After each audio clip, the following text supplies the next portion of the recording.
More photographs than any have been taken of Rangi under that gate.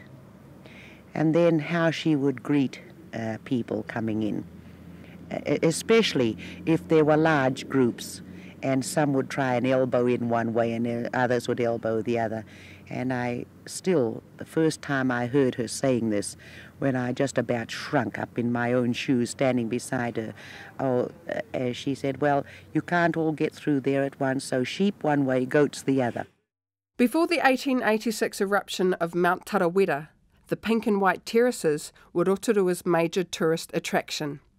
After the eruption, 2 hapu, or sub-tribes of Arawa, who had been displaced by the volcano, moved to Whakarewarewa and made it their home.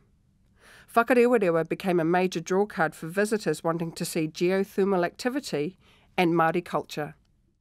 Of all the impressions produced upon the visitor by this remarkable locality, perhaps the most permanent is that of wonder at the nerve possessed by the dusky bipeds who elect to loll out their lives in the midst of it.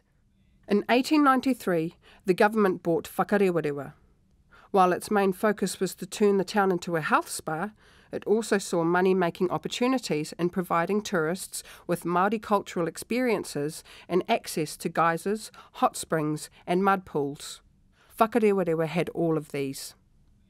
The Department of Tourism and Health Resorts attempted to recreate a romantic Māori past at Whakarewarewa by building a model Māori village, or pā. But to do so, they destroyed a real one. The model pā, which finally opened in 1910, was appreciated by visitors, but did not reflect how most Māori lived at the time. No need of house fires at Whakarewarewa. Boiling water and hissing steam are always available. And what more is needed for perfect cookery? The model pā gradually deteriorated, and the dreadful living conditions at Whakarewarewa became a national issue, mainly because people worried about the risk to tourism. However, over time, the cultural institutions have developed, and both the Whakarewarewa village and tāpoi are now major tourist attractions.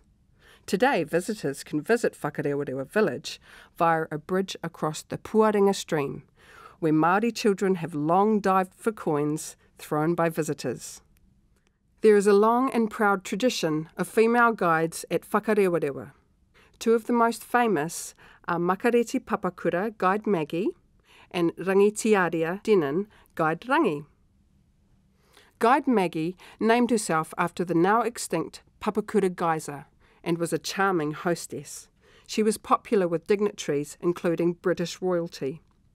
In the 1920s, Makereti completed an anthropology thesis at the University of Oxford about traditional Māori customs. Her daughter-in-law, Guide Rangi, worked at Whakarewarewa for 40 years. She guided the young Queen Elizabeth, as well as Eleanor Roosevelt, greeting her with a traditional hongi, involving the pressing of noses. This was considered audacious, and the photograph made worldwide news. Guide Rangi described hot pools as politicians' pools because they were full of spouting, mudslinging and hot air. Māori guides began the tradition of putting soap into geysers to make them bubble spectacularly.